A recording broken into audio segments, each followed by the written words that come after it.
আসসালামু আলাইকুম। সকলকে তিতাম সেনিকারের পক্ষ থেকে স্বাগতম জানাচ্ছি। আমি আপনাদের সাথে আছি আলফানা তিতাম, শিক্ষার্থী, ঢাকা বিশ্ববিদ্যালয়। আজকে আমরা একটা খুবই আউটস্ট্যান্ডিং বিষয় সম্পর্কে জানবো, যেটা আপনারা অনেকেই জানেন না, ম্যাক্সিমাম জানেন না বা কখনো ভাবেন নাই। আপনারা কিন্তু ইংলিশ ইংলিশ সকলেই করেন বা বলেন যে ENGLISH, এটা আমরা সকলেই জানি, কিন্তু এর যে একটা ফুল ফর্ম হতে পারে বা এর যে একটা পূর্ণরূপ হতে পারে, সেটা কিন্তু আপনারা কখনো ভাবেন নাই। সো আজকে আমরা ইংলিশের ফুল ফর্মটা জানবো।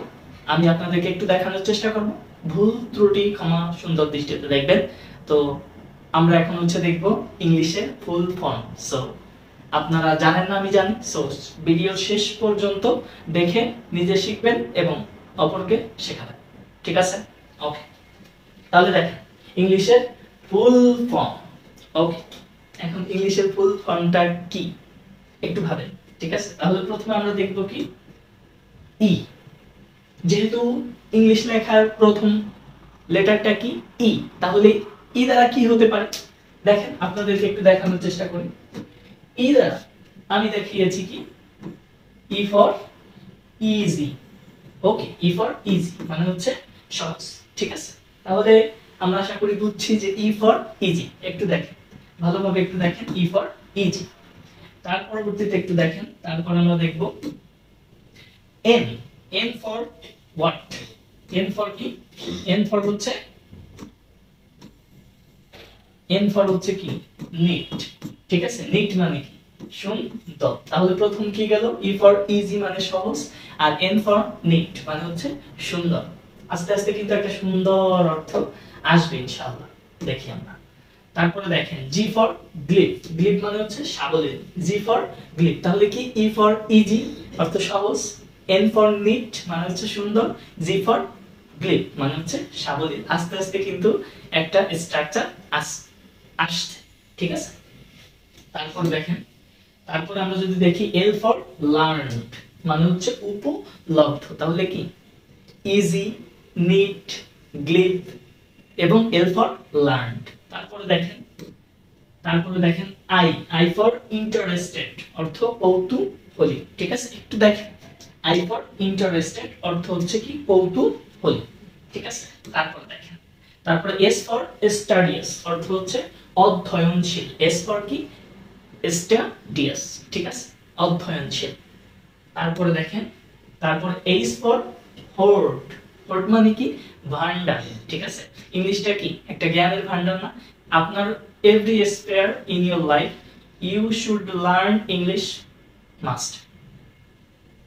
English is a must for us because without English we cannot walk in any sphere of our life. আপনি যদি বিদেশে যেতে চান তাহলে কি শিখতে হবে? আগে আইএলটিএস করতে হবে, সেটাও কিন্তু ইংলিশ, ঠিক আছে?